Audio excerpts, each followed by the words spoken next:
예, 오늘도 서로를 축복하며 함께 말씀 듣기를 소망합니다. 옆에 분들 손을 내밀고 악수하고 또 하이파이브 하면서 이렇게 고백하겠습니다. 주님의 이름으로 사랑하고 축복합니다. 주님의 이름으로 사랑하고 축복합니다. 다시 앞뒤 분들에게 고백하겠습니다. 주님의 이름으로 사랑하고 축복합니다. 네, 주님의 이름으로 사랑하고 축복합니다. 예, 리얼 러브 교회가 오늘 역사적인 날이죠. 단독으로 쓸 수 있는 예배당을 하나님께서 허락하여 주셔서 오늘 첫 예배를 드리는 날입니다. 새로운 예배당을 허락하신 하나님께 감사드리고, 또한 이 예배당을 마련할 수 있도록 물질로 아니면 시간을 내어서 헌신하시고 기도하신 모든 성도님들께 감사를 전합니다. 아까 말씀드렸듯이 이곳은 하나님 아버지의 집이요 또한 기도하는 곳입니다. 이곳에 언제든지 오셔서 하나님을 예배하고 기도하며 찬양하고 또한 서로 사랑을 나누고 교제할 수 있는 그러한 멋진 리얼러브 교회가 될 수 있기를 주님의 이름으로 간절히 소망합니다. 우리는 하나님의 말씀과 그 말씀에 등장하는 사람들의 삶을 통하여서 은혜를 받고, 야, 이 사람들 보면 참 대단하다, 나도 이러한 삶을 살았으면 좋겠다라는 생각을 가질 때가 참 많이 있습니다. 아브라함은 믿음의 조상이 되었고, 야곱은 사실 아무것도 없이 떠났지만 하나님께서 큰 민족 이스라엘이 될 수 있도록 허락하여 주셨습니다. 그의 아들이었던 요셉은 형들에게 버림받아 비참한 시작을 하였지만 결국 애굽의 총리가 되어서 그 가족들을 구원할 수 있는 길을 여는 너무나 중요한 역할을 하였던 것이죠. 그들의 생애를 보면서 하나님, 나도 하나님의 자녀로서 이런 멋진 삶을 살고 싶습니다. 나의 삶 가운데도 이런 놀라운 기적이 일어났으면 좋겠다라고 생각하는 것이 아마 모든 그리스도인들의 바람이겠죠. 언젠가 한 목사님께서 설교 중에 이런 놀라운 삶을 살았던 사람들의 공통점을 4가지로 요약했던 기억이 나는데, 그 요약했던 내용을 전해드리도록 하겠습니다.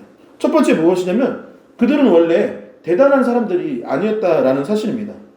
아브라함은 우상으로 가득하였던 갈대아 우르의 출신이었죠. 아까 말했던 야곱은 마마보이였습니다. 엄마 말만 잘 듣고 엄마만 쫓아다니다가 형을 배신했던 사람, 그리고 삼촌을 사기쳐서 모든 것을 뺏어 가려고 했던 그런 나쁜 사람이 야곱이기도 했습니다. 모세는 범죄자이자 도망자였고, 바울 역시 정말로 죄인 중에 괴수로 불렸던 사람입니다. 예수님의 제자들 역시 지도자가 되기 전, 사도가 되기 전 그들은 별 볼 일 없는 삶을 살았던 것이죠. 두 번째, 그들의 삶 가운데 어떤 역사가 있었냐, 이게 가장 중요한데 한번 같이 고백해 볼까요? 하나님을 만났고 믿었습니다. 그래, 별 볼 일 없는 삶을 살았는데 무엇이 전환점이 되었느냐? 하나님을 만났고 그분을 믿음으로 받아들였기 때문에 그 삶이 변화되기 시작했던 것이죠. 모세는 도망자였고 80세 노인이 되었습니다. 그런데 바로 그때에 시내산에 갔고 그곳에서 하나님을 만났고 그분을 믿었기 때문에, 바울은 악한 사람이었지만 다메섹을 향하는 길에 예수 그리스도를 만났고 그분을 믿었기 때문에 그 삶에 전환점이 일어나게 되었던 것이죠. 세 번째 공통점은 그들이 모험하는 삶을 살았다라는 것입니다. 도전하였던 것이죠. 기독교, 이 성경에 나와 있는 내용은 사실 모두가 거의 대부분이 여행기입니다. 모세가 여정을 떠나고 아브라함이 여정을 떠나고 이스라엘 백성이 광야를 지나 가나안 땅에 들어가고 예수님과 예수님의 제자들이 여정 가운데 있었던 도전과 모험기가 곧 성경에 있는 내용들인 것이죠. 네 번째는 결국 무엇이냐? 그 도전과 모험 가운데 하나님을 믿었고 하나님을 만났기 때문에 역사하여 주셔서 같이 한번 고백해 볼까요? 승리하였습니다. 승리하였습니다. 순간순간 실패도 합니다. 좌절하고 낭망해하는 것이 그리스도인들입니다. 그러나 그럼에도 불구하고 하나님께서 역사하여 주셔서 승리하였다라는 것이죠. 정리하면 무엇입니까? 별 볼 일 없는 사람입니다. 별 볼 일 없는 사람. 예수님을 만났고 하나님을 만났고 믿게 되었다. 그리고 그것에서 멈추는 것이 아니라 그 말씀을 쫓아 모험하고 도전하는 인생을 살았다는 것이요, 마지막 하나님께서 은혜를 베풀어 주셔서 승리하였다라는 것입니다. 성경에 나오는 사람들은 위인들과는 다릅니다. 위인들은 날 때부터 뭔가 특별한 삶을 시작하였지만 성경의 인물들은 별 볼 일 없는 삶이었던 것이죠. 하지만 하나님을 믿고 신뢰하고 가까이 했기 때문에, 그리고 도전하였기 때문에 승리하였던 것입니다. 이 사실을 기억하며 우리도 믿음의 여정을 출발할 수 있었으면 좋겠습니다. 그 하나님을 만나고 의지하여서 승리할 수 있는 저와 여러분들 될 수 있기를 주님의 이름으로 다시 한번 간절히 축원합니다. 여러분, 우리가 주일마다 함께 나누고 있는 이 에베소서에도 방금 말씀드렸던 공통점이 반복해서 나타납니다. 성경의 인물들이 첫 번째 공통점이라 할 수 있는 원래 대단한 사람이 아니었다라는 부분. 바울도 대단한 사람이 아니었죠.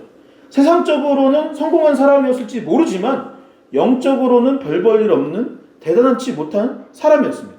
에베소 교인들은 어떠한 사람이라고 했나요?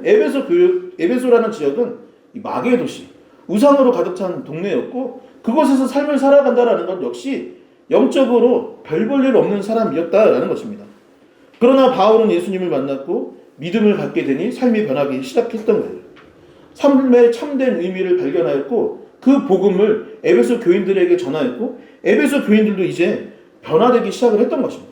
그래서 에베소라는 지역에 복음을 다시 전파하였고 교회가 세워지기 시작했던 것이죠. 그리고 바울은 다음과 같이 고백하였습니다. 에베소서 1장 3절의 말씀 한번 같이 읽어보도록 하겠습니다. 함께 읽겠습니다. 찬송하리로다 하나님 곧 우리 주 예수 그리스도의 아버지께서 그리스도 안에서 하늘에 속한 모든 신령한 복을 우리에게 주시되. 아멘. 바울이 주님을 만나게 되니 어떻게 되었을까요? 삶이 변화되기 시작하였고, 그래 내가 할 수 있는 게 무엇인지 깨달았다. 이 놀라운 삶의 축복과 은혜를 허락하여 주신 그 하나님을 찬송하리로다. 내가 해야 될 일은 무엇이냐? 그리스도 안에서 거하며 그분을 찬송해야겠구나 라는 깨달음을 얻게 되었던 것이죠.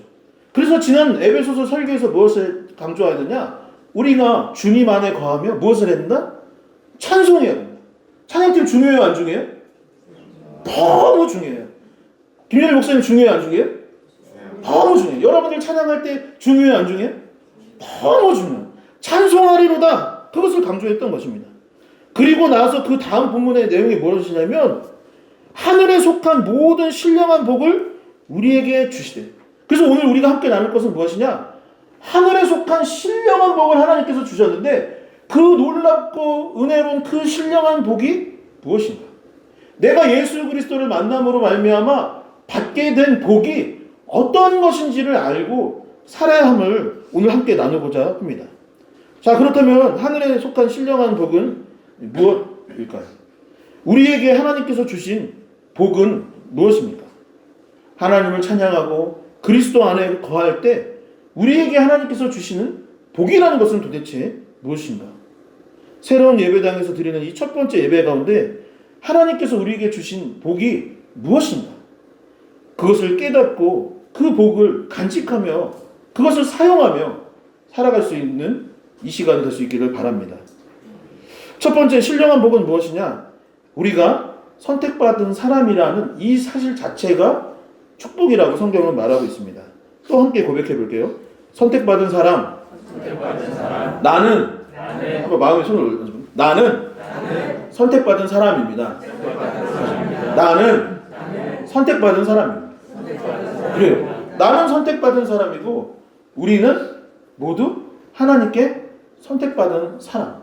그 사실 자체가 복이다라는 것입니다. 에베소서 1장 4절의 말씀입니다. 곧 창세전에 그리스도 안에서 우리를 택하사 우리로 사랑 안에서 그 앞에 거룩하고 흠이 없게 하시려고. 아멘. 제가 잠깐 여담인데 제 아내가 최근에 제가 여기 서 있는 거 보고 너무 좋아했어요. 여보, 키가 큰 게 너무 멋있어요. 앞으로 계속 여기서 설교해 줬으면 좋겠어요. 하고서 여기 와가지고 자기를 한번 이렇게 어깨 동무 해버려. 그래서 딱 이렇게 줬더니 그래, 바로 이거야. 바로 이거야 했는데 키가 큰 게 좀 너무 불편한 것 같은데 이게 계속 이게 키가 큰 분들은 이렇게 좀 한 번도 커본 적이 없어요. 예. 저는 항상 이 자리에서 이렇게 했는데 지금 이렇게 계속 이렇게 내려봐야 되니까 이거 참 키가 큰 게 너무 불편하네요. 네. 아무튼 그렇습니다. 여러분, 우리가 흔히 복을 받았다고 하면 어떤 생각을 합니까? 여러분들이 생각하는 복이 어떤 것일까요? 어찌 보면은 우리가 교회에 출석하는 이유 중 하나는 사실 복을 받기 위해서 교회에 출석하는 것이기도 합니다. 그래서 우리가 교회에 와서 기대하는 복이라는 것은 사실 성경에 나와 있는 복을 사실 관심이 없을 때가 많아요. 세상적인 복, 세상 사람들이 말하는 복, 우리나라가 전통적으로 뭐 복이라고 했던 그것들을 교회에 와서 신앙생활 하면서 받기를 바라기도 합니다. 그러나 성경에서 말하는 복은 무엇이냐? 하늘에 속한 신령함. 하늘이라는 것은 이 눈에 보이는 하늘이기도 하지만 성경에서 말하는 하늘은 하나님의 이 통치와 영광이 있는 영역인 것이죠. 그 하늘 가운데 신령한 복, 헬라어로는 푸뉴마티코스인데 이 원래 단어가 어디서 나왔냐면 성령이라는 푸뉴마라는 단어에서 유래했던 것이 푸뉴마티코스. 그러니까 다시 말해서 신령한 복이라는 것은 무엇이냐? 성령 하나님께서 우리에게 주시는 복. 하나님께서 하늘에 속한 특별한 복, 세상과는 좀 구별된 성령 하나님께서 우리에게 주시는 복이다라고 말을 하고 있는 거예요. 그리고 그 복 중 하나가 무엇이냐? 하나님께서 우리를 선택하여 주셨다는 이 사실이 복이라는 거예요. 하나님께서 우리를 선택하여 주셨고 우리는 어떤 존재? 하나님께서 택한 존재. 리얼러브 교회 성도들은 누구? 하나님께서 택한 존재다라고 말하고 있는 것입니다. 심리학이나 상담학에서 사용되는 단어 중에 용어 중에 자기 효능감과 회복 탄력성이라는 말이 있습니다. 시간 관계상 아주 자세하게 설명드릴 수는 없지만 이 자기 효능감이라는 말은 쉽게 말하면 무엇이냐면 나 스스로 자기가 나를 스스로 내가 평가했을 때 내가 효능감 괜찮은 사람이다 아니다라는 것을 스스로 평가하는 것이라고 할 수 있어요. 어떤 일이나 사건이 살아가다 보면 일어나는데 자기 효능감이 높은 사람들은 어떻게 하느냐? 나 이거 충분히 할 수 있어. 기타? 나 어렵다고 하지만 한번 해볼 거야. 자기 효능감이 높은 사람은 그런 사람입니다. 어려운 사건이 있지만 그거 한번 그까이 거 한번 해봐야지 뭐. 한번 도전해보지 라고 하는 사람들이 자기 효능감이 높은 사람입니다. 낮은 사람들은 어떨까요? 두려워서 이건 아닌 것 같아. 이거 못할 것 같아. 라고 하는 경우들이 있는 것이죠. 회복 탄력성은 무엇이냐? 우리의 마음이 고무줄과 같은 거예요. 스프링 같은 것입니다. 그래서 오래되고 탄력을 잃을 고무줄은 잡아 당기면 어떻게 되나요? 끊어지거나 늘어진 상태에서 원상복구가 안 되는 거예요. 스프링을 잡아 당겼는데 안 좋은 스프링은 원상복구가 안 되는 것입니다. 그러나 회복 탄력성이 높은 사람은 어떻게 되느냐?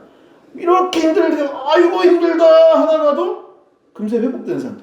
아이고 우울하고 막 좌절되고 하다가도 원래 상태로 돌아가는 사람들이 이 회복 탄력성이 높은 사람이죠. 근데 자기 효능감과 회복 탄력성이 높은 사람들, 그런 것들이 장점인 사람들의 특징이 무엇이냐면 사람들에게 사랑을 많이 받은 사람들이 보통 자기 효능감과 회복 탄력성이 높은 사람들입니다.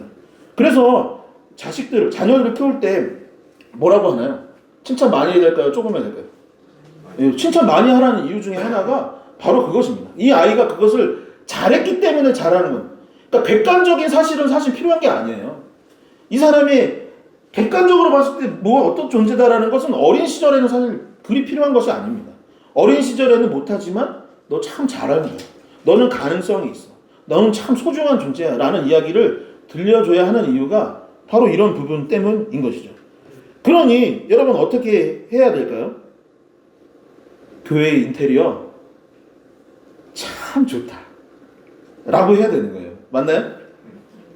여러분 페인트 참 잘 칠했다 라고 해줘야 여기서 지금 페인트 칠하시는 사람들이 자기 효능감이 높아지는 거예요. 봉사를 참 잘한다. 우리 노래를 참 잘하고 찬양을 참 잘한다. 미술도 잘하고 운동도 잘하고 진짜 칭찬할 것이 너무 많아 라고 해줘야 효능감도 높아지고 회복 탄력성도 높아지는 것이죠. 그래서 실패해도 금방 일어서는 것입니다. 반면에 이와 반대로 계속 이런 거 거절을 당하거나 선택받지 못한다고 느껴지면은 자기 효능감과 회복 탄력성이 떨어진다고 합니다. 아기가 배가 고프면 어떻게 하나요? 울어요. 아기는 배가 고프면 당연히 웁니다. 왜냐?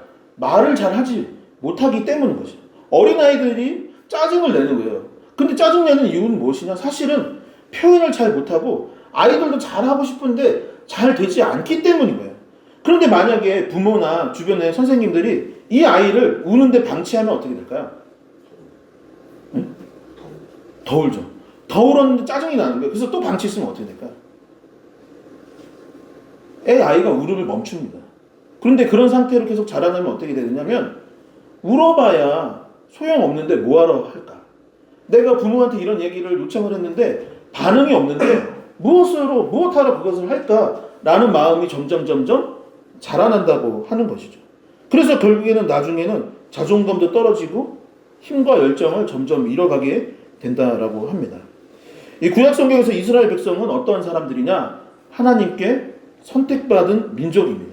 최근에 우리가 아침마다 민수기 큐티를 하고 있는데 그들은 원래 어떤 사람들이었냐?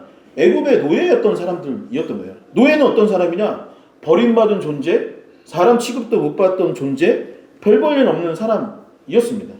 사람이지만 사람답게 살지 못했던 사람들이 바로 이스라엘 백성이었고 그들은 일평생 중노동을 하고 차별받고 매맞고 고통 가운데 살아갔던 것이에요. 그런데 어느 순간부터 그들이 변화되느냐? 하나님께서 이스라엘 백성을 선택하여 주시니까 변화되기 시작했던 거예요. 얼마 전에 민수기 13장이었나요? 여호수아와 갈렙이 가나안 땅을 정탐하고 나서 아직 다른 사람들은 변하지 않았는데 그 둘은 변하기 시작했던 거예요. 눈빛이 달라지기 시작했던 거예요. 왜냐? 하나님께서 나를 선택해 주신 것을 그들은 알았던 거예요. 하나님께서 우리를 도와주실 것을 그들은 알았던 거예요. 그러니까 눈빛이 달라지면서 저거? 그들은 우리의 밥입니다. 그들은 우리의 먹이에 불과해요. 라고 말할 수 있었던 것이죠. 스스로 내가 선택받은 존재라고 인식을 하기 시작하니까 그 삶이 변화되기 시작하였고 광야의 여정을 돌파하게 되었고 이스라엘 전체가 그런 마음을 먹기 시작하고 나니까 가나안 땅을 정복할 수 있게 되었던 것입니다. 이스라엘의 사사 중에는 기드온이라는 사람이 있습니다. 원래 이 사람은 어떤 사람이냐면 겁쟁이로 유명한 사람인 거예요. 나는 아무것도 할 수 없어요. 나는 키도 작고 무엇을 할 수도 없는 사람입니다. 라고 생각했던 사람입니다. 하지만 하나님께서 그를 선택하여 주셔서 사사가 되게 하고 지도자가 되게 하여 주시니 그는 훗날 300명이라는 작은 용사들을 데리고 큰 대군을 쳐서 무찌르는 멋진 사사가 될 수 있었던 것이죠. 예수님의 제자가 12명이죠. 12명의 제자는 어땠습니까? 그들은 멸망해버린 이스라엘 백성 중 하나였던 것입니다. 그들은 배운 것이 없는 어부들이 대부분이었던 것이에요. 사회적으로 소외받은 사람들이 예수님의 제자였습니다. 하지만 예수님께서 그 제자들을 택하여 주셔서 그들에게 와서 보라 하고서 함께 하여 주시기 시작하니까 그들이 훗날 세상을 변화시키고 교회를 세우고 하나님의 일들을 감당하는 놀라운 삶을 살아가게 되었던 것입니다. 여러분, 어떠한 사람이 나를 택하여 준 것 그 자체만으로도 너무나 기쁘고 힘이 납니다. 누군가 나에게 반응해 준 것만으로도 감사할 때가 있어요. 제가 어떻게 교회에 와서 누구한테 인사를 했는데 그분들이 반갑다라고 인사해 준 것만으로도 사실은 힘이 날 때가 있는 것입니다. 누군가 이력서에 놨는데 거기에 합격한 것만으로도 기분이 좋은 거예요. 누군가 내가 고백을 하고 서로 사랑하는 확인했던 그 자체만으로도 사실은 너무 힘이 나는 것입니다. 친구가 되었던 날, 연인이 되었던 날, 함께 사랑하기로 결정하였던 그 순간, 그 선택받은 순간들이 우리에게 얼마나 큰 은혜가 되는지 모릅니다. 그런데 지금 성경은 뭐라고 했느냐? 곧 창세전에 그리스도 안에서 우리를 택하사 우리로 사랑 안에서 그 앞에 거룩하고 흠이 없게 하시려고. 세상이 시작되기도 전에 하나님께서 우리를 택하여 주셨다라고 성경은 기록합니다. 여러분, 이 사실보다 큰 복이 있겠습니까? 작은 회사의 사장님이 나를 취업시켜 주시려고 선택한 것만으로도 나는 너무나도 기쁜데, 여러분, 온 우주를 창조하여 주시고 여전히 온 우주를 다스리시고 우리에게 무엇인가를 베풀어 주시기를 고대하고 기다리시는 그 하나님께서 저와 여러분들을 선택하여 주셨다라고 성경은 기록하고 있는 거예요. 내가 하나님을 택한 줄 알았어요. 내가 신앙생활을 하기로 결정한 건 줄 알았습니다. 내가 교회에 출석하고 있는 것이라고 생각을 하였는데 그것이 아니라 성경은 무엇이라 하면 창세 전부터, 세상이 창조되기 전부터 저와 여러분들을 하나님께서 택하여 주셨다. 내가 여기에 있는 사실이 다 하나님께서 예정하시고 예비해 주신 것이라고 하고 계시는 것입니다. 그러니 그리스도인들은 자기 효능감이 높아야 될까요? 낮아야 될까요? 하나님께서 택하여 주셨다니까요. 높아야 돼요? 낮아야 돼요? 높을 수밖에 없는 것입니다. 여러분, 여러분들이 좌절했다가 회복될 수 있는 회복 탄력성이 높아야 될까요? 낮아야 될까요? 높아야 되는 거예요. 왜냐? 하나님이 나를 택하여 주셨기. 창세전부터 온 우주를 다스리시는 하나님이 나를 택하여 주셨기 때문에. 성도 여러분, 하나님께서 저와 여러분들을 택하여 주신 줄 믿으시기 바랍니다. 다른 것이 복이 아니라 이 사실 하나가, 이 하나만으로도 우리가 늘 기뻐하고 감사해야 하는 줄 믿으시기 바랍니다. 두 번째, 성경이 말하는 하늘의 신령한 복은 우리가 하나님의 자녀가 되었다라는 사실입니다. 함께 에베소서 1장 5에서 6절의 말씀을 함께 큰 목소리로 봉독해 보도록 하겠습니다. 함께 읽겠습니다. 그 기쁘신 뜻대로 우리를 예정하사 예수 그리스도로 말미암아 자기 아들들이 되게 하셨으니 이는 그가 사랑하시는 자 안에서 우리에게 거저 주시는 바 그의 은혜의 영광을 찬송하게 하려는 것이다. 아멘. 이 지난 주일은 어버이 주일이었습니다. 이 교회에는 이 교회력이라는 것이 있는데, 이 교회력은 예수 그리스도의 이 생애와 이 초대교회의 역사를 중심으로 1년을 이렇게 보내는 것을 교회력이라고 말을 합니다. 그리고 그 정해진 교회력 외에 각 나라마다 교회력 안에 세부적인 것들을 또 추가하고는 하는데, 우리나라의 경우에는 5월달이 가정의 달이기 때문에 이 가정과 관련된 절기라고 할 수 있는 주일들을 이제 배치를 했던 것이죠. 그래서 어린이 주일이 있고 어버이 주일이 있고 오늘은 스승의 주일인 것입니다. 지난주는 어버이 주일이었고 10계명 중에 어떤 내용이 있네요. 부모를 공경하는. 그래서 항상 부모를 공경하는 게 하나님의 백성의 도리입니다. 그런데 어버이 주일은 그 어떤 날, 매일 부모님을 공경해야 하지만 이 날은 특별히 주일에도 더욱더 부모님을 사랑하고 공경하라고 택하여서 이 시간을 마련해 주셨던 것이죠. 다들 아시다시피 리얼러브 교회에는 저희 부모님이 출석하고 계십니다. 이종욱 안수 집사님과 정윤정 권사님이신데, 전에도 한번 말씀드렸는데 처음 교회에 오실 때 오신다고 하셔서 제가 오시지 말라고 했습니다. 오시지 말라고 했던 첫 번째 이유는 무엇이냐면 오셔서 고생하실까봐 오지 말라고 했던 것입니다. 두 번째는 무엇이냐면 목회자가 결국에 교회 선생님, 스승 역할을 해야 되는데 부모님 앞에서 그 역할을 한다라는 것이 사실은 너무 부담이 되기 때문이었어요. 마지막 세 번째는 무엇이냐면 이게 가장 큰 일이었는데 부모님이 저를 너무 잘 알고 있기 때문에 아이고 알았으면 좋겠다 이런 생각을 했던 것입니다. 그동안 함께 지내며 불효했던 것, 지금도 성도님 앞에서 제가 뭐라고 하나요? 보통 리얼러브 사랑합시다 라고 하지만 부모님 앞에서는 사실 여전히 투덜거립니다. 이번에 교회 공사하고 준비하는데도 얼마나 부모님한테 많이 투덜거리고 짜증냈는지 모르겠어요. 원래 저희 가족은 할아버지, 할머니, 아버지, 어머니, 그리고 형, 저까지 6식구가 결혼 전에 이렇게 함께 살았습니다.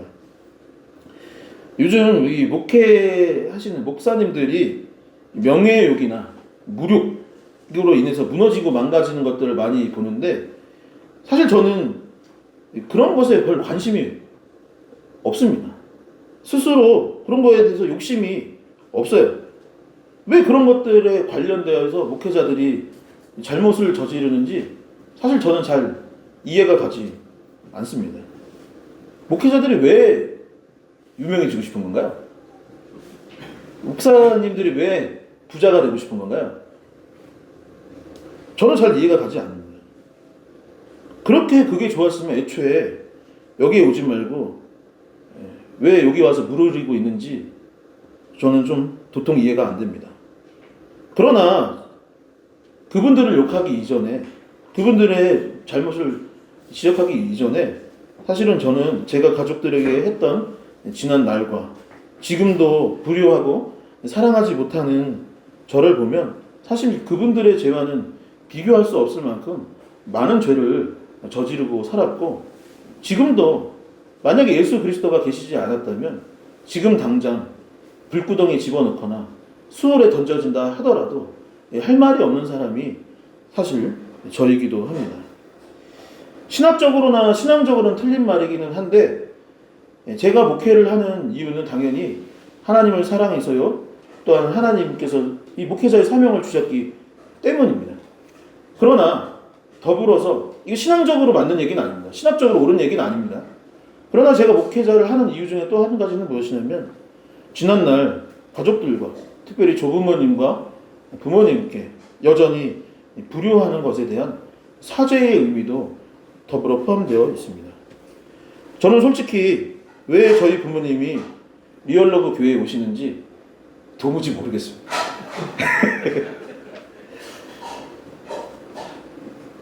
저의 그리스도인답지 못함과 목사답지 못함, 그 모든 것을 아심에도 왜 오셔서 함께 이렇게 사역하고 교회를 돌보시는지 온전히 이해가 가지 않습니다. 그런데 자식을 키우니 조금 알듯도 한 것이, 그게 부모의 마음인 것 같아요. 걱정되고 잘되기를 바라는 마음에, 물론 교회를 사랑하여서 예수님을 위하여서 복음을 위하여 오시고 계시는 것을 알지만, 더불어 때로는 부담이 되고 세대 차이가 느껴지고 하지만, 그래도 교회가 잘 되기 바라는 마음과 동시에 자식이 잘 되기를 바라는 마음. 그래서 70이 넘으면 교회에서도 은퇴를 하는데 아들이 사역하는 교회에 와서 봉사하고 매주 음식도 하고 청소도 하고 계시는 게 아닐까 싶은 마음이 듭니다. 저도 제 아들에게 좋은 것을 주고 싶습니다. 아낌없이 주고 싶어요. 제 옷이나 갖고 싶은 것 무력이 없다고 하지만 사실 있네요. 사지 않아도 자식이 원하는 것은 해주고 싶은 마음이 있습니다. 그것이 부모의 마음, 부모가 자식을 향해 가진 마음이 아닐까 싶습니다. 하늘의 신령한 복은 무엇입니까? 하나님이 우리의 아버지가 되어주신다는 것, 그 자체가 신령한 복이다라고 성경은 말하고 있습니다. 그분이 우리의 아버지가 되고 우리는 그분의 자녀가 된 것, 그것이 복인 것이죠. 얼마나 그분이 우리를 사랑해 주셨느냐, 그 기쁘신 뜻대로 우리를 예정하사 예수 그리스도로 말미암아 자기의 아들들이 되게 하셨으니, 이는 그가 사랑하시는 자 안에서 우리에게 거저 주시는 바 그의 은혜의 영광을 찬송하게 하려는 것이라. 얼마나 사랑하고 계시느냐, 독생자 예수 그리스도를 아끼지 않는 만큼. 나에게 친아들이 있었는데 그 아들보다 우리를 더 사랑하여 주신다라고 성경은 말하고 있는 것이죠. 인간의 이성으로는 도저히 이해할 수 없는 사랑, 부모의 사랑이 가장 큰 것이기는 하지만 그것보다도 설명할 수 없을 만큼 크고 놀라운 사랑이 바로 하나님의 사랑이에요. 그 사랑의 주인공이신 하나님께서 우리를 자녀 삼아 주신 그것 자체가 복이다. 그것이 하늘의 신령한 복이다라고 성경은 말하고 있는 것입니다. 이 말씀을 정리하도록 하겠습니다. 제 친구의 이야기인데요. 어릴 적에 몸이 아팠어요. 이 친구가. 그래서 신장 이식을 받아야 했었습니다. 근데 누구 신장을 이식 받았을까요? 결국 이 친구의 어머니도 건강이 안 좋으신데, 어머니가 건강이 안 좋아질 것을 알매도 불구하고 결국 어머니가 자신의 신장을 떼어서 아들에게 나눠 주었습니다. 이 친구에게 가장 큰 복은 자신의 몸에 10달을 품고 키웠던 어머니의 사랑, 그리고 또 몸까지 떼어주신 어머니의 사랑이 가장 큰 복이 아닐까 싶습니다. 우리는 교회에 출석하면서 늘 부족한 것만 보고 원망을 합니다. 하나님, 나는 뭐가 없어요. 우리 교회는 왜 이래요? 페인트가 왜 이래요? 의자가 마음에 안 들어요. 이 회사도 다니기 싫고 이 집도 지긋지긋합니다. 우리 가족도 별로 마음에 안 들고, 그러고는 복을 못 받았다라고 생각을 하는 것이죠. 저와 여러분들은 세상과 이미 비교할 수 없는 놀라운 복, 하늘의 신령한 복을 받은 사람들입니다. 첫 번째, 하나님께 선택받은 존재라는 복이요. 두 번째, 하나님의 자녀가 된 복인 것이죠. 여러분, 이것만으로도 충분합니다. 하나님이 저와 여러분들을 택하셔서 우리가 여기에 있는 것이요. 성경은 이제부터는 우리가 하나님을 향하여 아빠, 하나님 아빠, 하나님 아빠, 아버지라고 부를 수 있다라고 했습니다. 가장 좋은 복을 여러분들이 받으셨으니 이제 항상 기뻐하시기를 축원합니다. 그리고 그 하나님 아버지께 쉬지 말고 기도할 수 있기를 소망합니다. 그리고 범사에 모든 것에 늘 감사할 수 있기를 소망합니다. 이 새로운 예배당을 허락하신 하나님께 감사하는 저와 여러분들이 될 수 있기를, 하나님께서 주신 이 신령한 복을 날마다 기억하며 감사하며 기뻐하며 살아갈 수 있는 저와 여러분들 될 수 있기를 주님의 이름으로 간절히 축원합니다. 축원합니다. 축원합니다.